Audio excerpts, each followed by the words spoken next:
communities in Tonga are like other communities in the Pacific. Like any other Pacific island, Tonga is part of a global community that is vulnerable to the effects of climate change, increasing threat of food security, HIV/AIDS, effects of fuel prices on basic food items, high cost of education, and declining population, to name a few. Sustaining rural lifestyles are becoming more difficult for Pacific governments and administrations to bear, as their needs are harder to be met.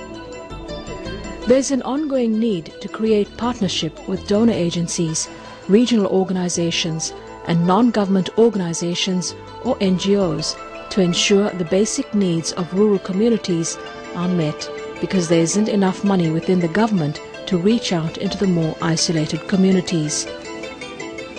One NGO that is making a difference in the lives of rural people in the kingdom is the Mainstreaming of Rural Development Innovation Tonga Trust, or Modi Tonga Trust.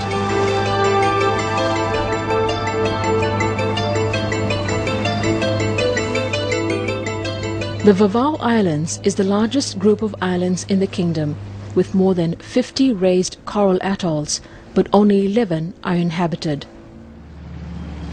Modi Tonga pilots most of its trainings and projects here because of the proximity of the islands, before refining and distributing to the other 2 districts. In the capital, Nuku'alofa, Modi staff are preparing to leave for Vava'o to inspect the progress of projects there. One important task they have to conduct is purchase supplies for approved projects from a hardware store. Thank you.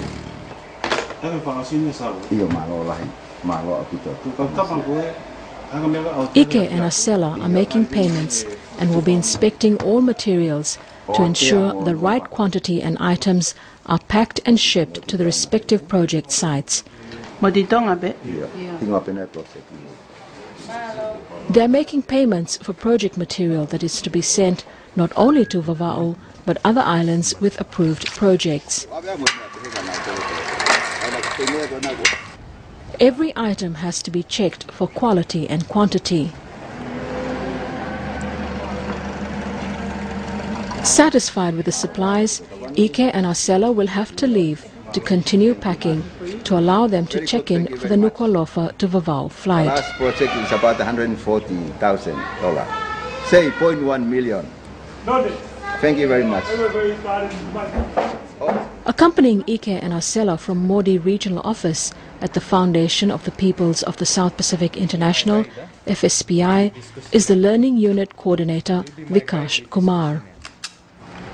I guess for us, the more useful thing from the M&E perspective is to see what the issues are, whether we have solved the things that we had identified last year. There were some issues we had identified, so hopefully we have solved some of those.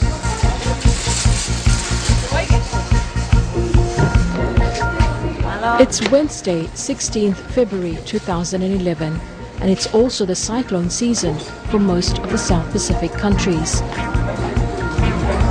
A low-pressure warning had been issued to the Kingdom, Fiji and neighboring countries.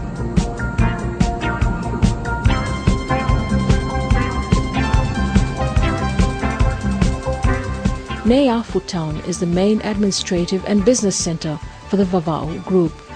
It has a population of over 15,000 and provides support to the rural people in outer islands with health, job opportunities and education.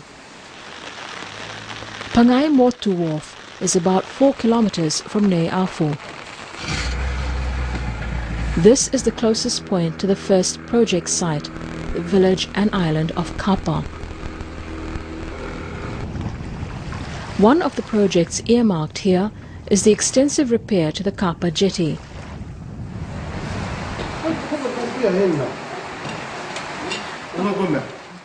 The team is also here to check on projects that have already been implemented. Repairing of the town hall roof, which is now completed and serves 2 purposes: to harvest rainwater and become an evacuation center during natural disasters. Kapa was also a recipient of the art and craft training Modi offered.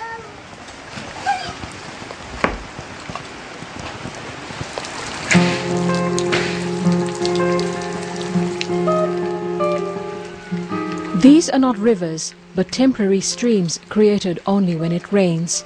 Over the years, they have cut through the soil, creating small ravine-like landscape.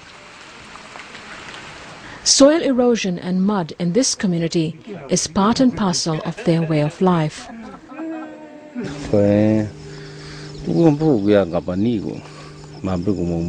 Water erosion creating gullies and soil leaching is the major problem that Kapa faces with the runoff.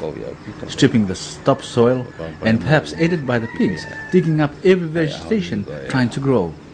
The physical condition of Kapa environment, as you can see, is very rugged, and the problem is soil has been washed away by heavy rain to the sea. Pigs are contributing factors to this problem. Unfortunately, pigs here are the community's main source of income.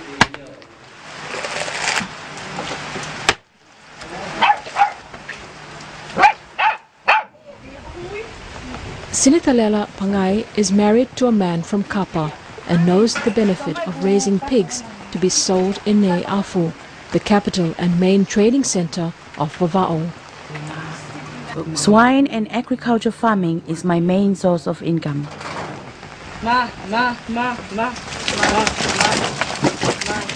Modi's 2010 baseline survey recorded 400 pigs for 11 households, with Sinithalela owning more than 200 pigs. The real pig population here could well be over 1,000 by now. Money is a priority, and so leaving the pigs to roam to feed and ruin lawns of the village will have to be respected for now.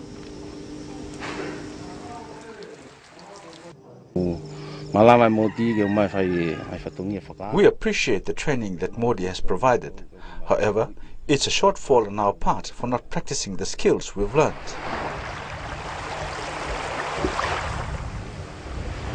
The first visit is now completed. The team still has 4 more communities to visit. This has to be accomplished within the next 10 days.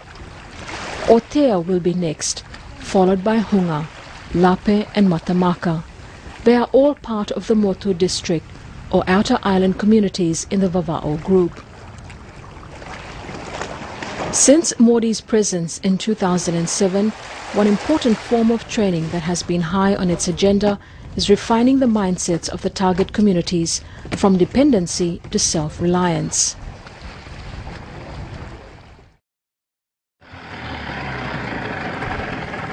Otea is about a 20-minute boat ride from Kapa and is located on the same island. The baseline survey in 2010 shows a much higher population in Otea than its neighbor.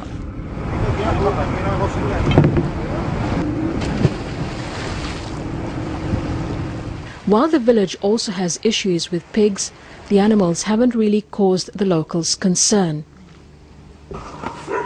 Since Otea began its association with Modi, it has been a beneficiary of well-coordinated trainings and development projects that impact on poverty alleviation, education, food security, nutrition and learning skills that empower them to earn an income.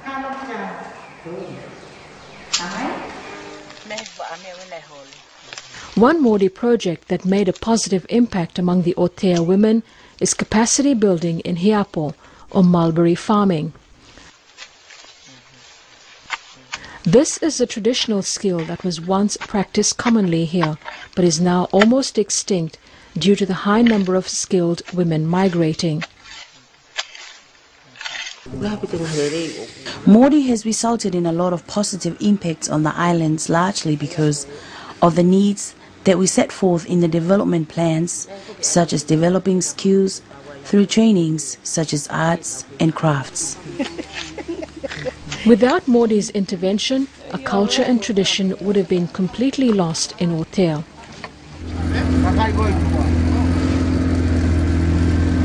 According to the team's itinerary this morning, the next community would be Hunga on Hunga Island, the largest raised coral atoll in the Motu district. As expected, the weather isn't too promising. The first few minutes in the open sea wasn't too bad, but not for too long. I'm not really sure, they're still talking about it, so we'll just visit another community and then we'll probably watch the weather and then decide where we go from there.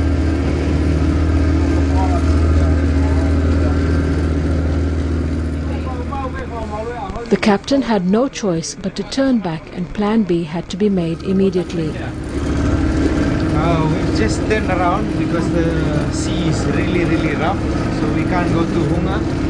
We are turning around to go to Matamaka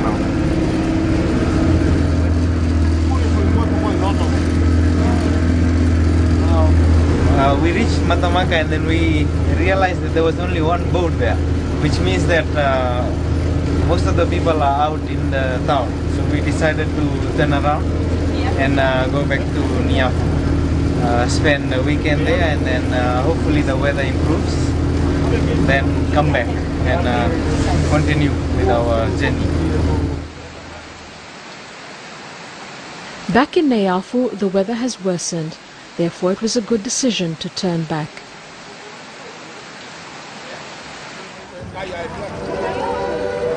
It's Sunday morning and the only hope the team has is a miracle and heavenly intervention.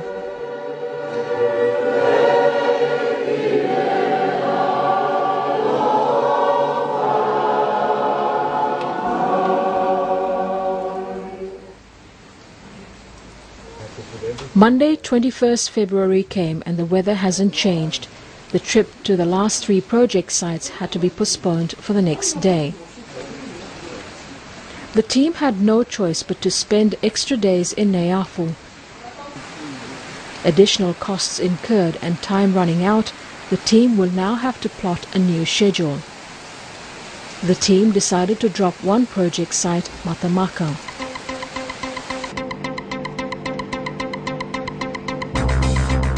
Tuesday, 22nd February, a ray of hope shone for the Modi team to complete the final leg of their official visit.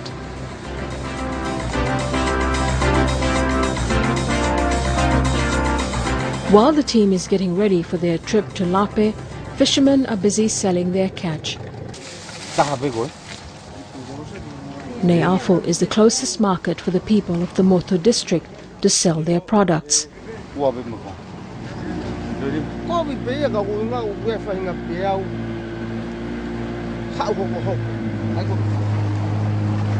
The team's first stop over today will be Lape, the smallest community in the Moto district.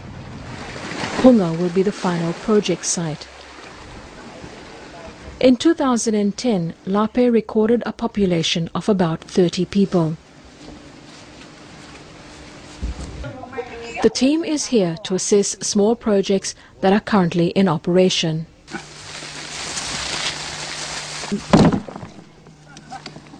The wheelbarrow has been very helpful in carting large quantities of produce to the wharf to be sold in Niafu. Lape is quite the opposite of Kapa in terms of pig management. For the past decade, Lape has been running a major campaign against the free roaming of pigs in the village and the gardens. Confinement of pigs in a large community pen like this is the key to Lape's success story.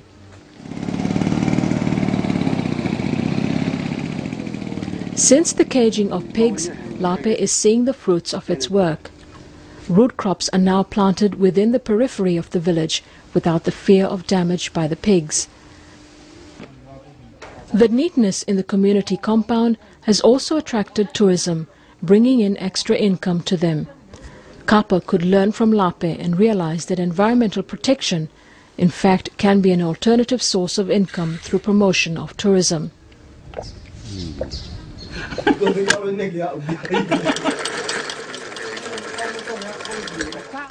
Displayed at the village community hall are handicrafts produced by the Lape women. Fabric painting and handicraft production was introduced to Lape by Modi in 2010. This is a similar training that was also offered to other communities in the Mothu district. This will be Lape's first production since training. The marketability of their products will be tested when they display their handiworks at the arrival of tourists at Nei Afu on Thursday, 24th February. Even before the handicrafts left the island, a sale was already taking place. I think it's a good buy. I've always bought something here because I appreciate their effort. They didn't have these skills, now they have after the training.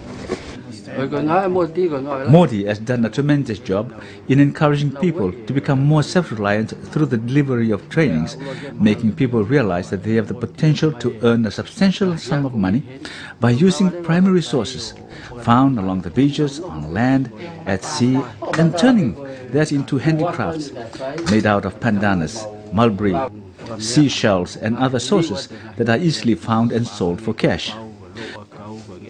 Modi helps develop the mindset by innovatively converting natural resources into potential handicrafts. Another area that Modi assisted Lape with was the provision of educational equipment to the local government primary school. Taniela is the head of the school and the only one looking after the administration and teaching of this combined class. Before Modi can commit itself to any development projects in the community, a special arrangement is made with recipients before implementation. Modi felt that in order for a community to fully appreciate the assistance they get, a small contribution of 25% to the total cost of the project will be required.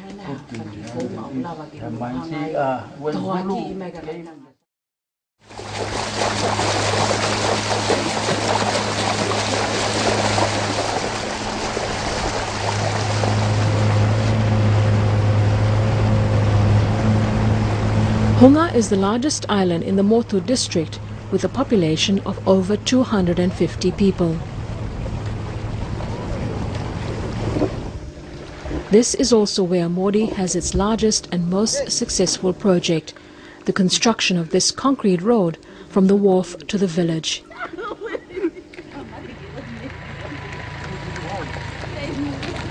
Before the construction in 2008, the access to the village was this dirt track.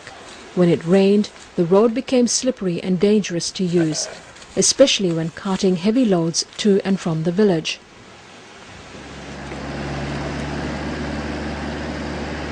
Today, the new road is the pride and joy of the people. Transportation to and from the wharf has become far easier for the people of Hunga. The structure is becoming a popular recreational site for afternoon gossips and those who love to exercise. Thanks to the kind funding collaboration between the Indian High Commission, Modi Tonga Trust and the community, a long-standing dream has been realized. This year, 2011, the people of Hunga have managed to secure more funds from Modi for the extension of the road from where it is now to the village garage.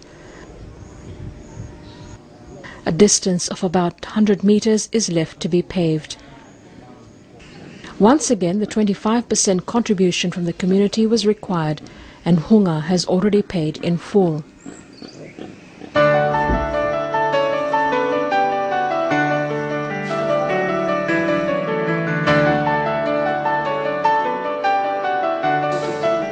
A full production line in fabric painting and handicraft is underway. This is another initiative of the women and Modi.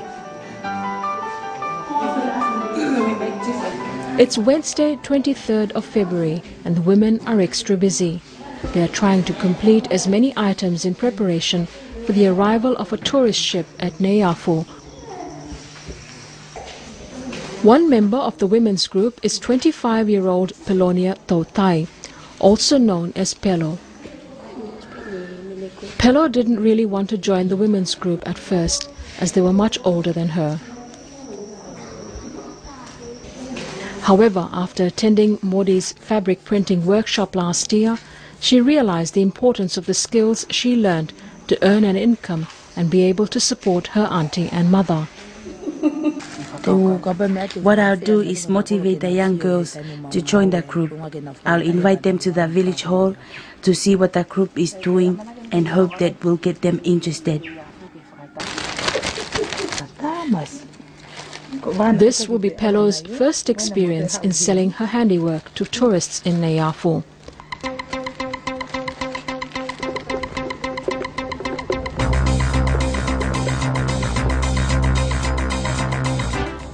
There's an air of excitement with the group as they board their vessel to Neyafu.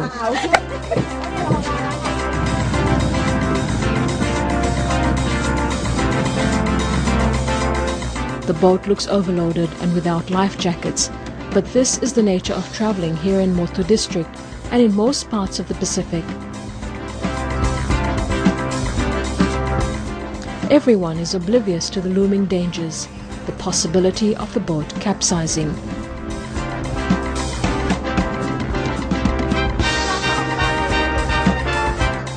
The laden vessel arrived safely at Neyafu just before sunset. The ladies would have to find accommodation for the night. This isn't a problem as there are lots of relatives, church halls and friends.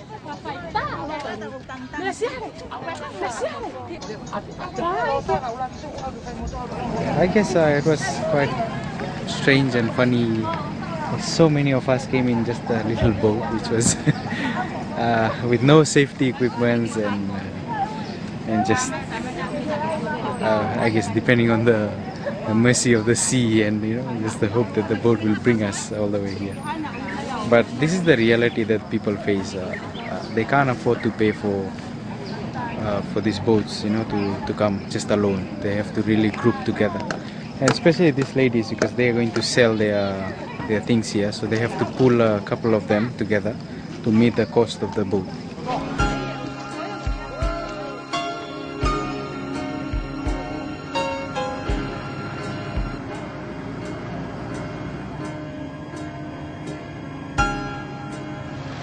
It's only 6 a.m. on Thursday, 24th February.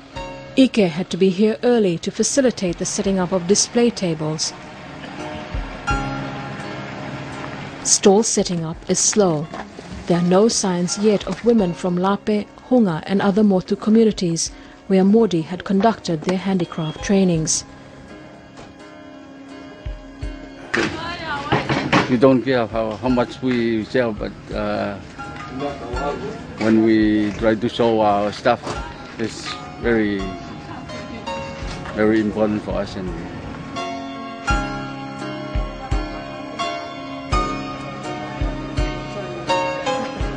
by about 7 o'clock, the vendors have begun arriving, transforming Neyafu Wharf into a busy mini handicraft center.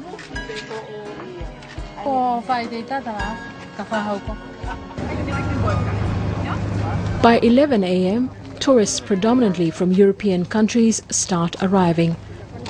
They only have 6 hours on land before they move to their next destination. Tourists came and passed the stalls and there's still no sign of Pelo. Coming late would mean not getting the best spot for her items.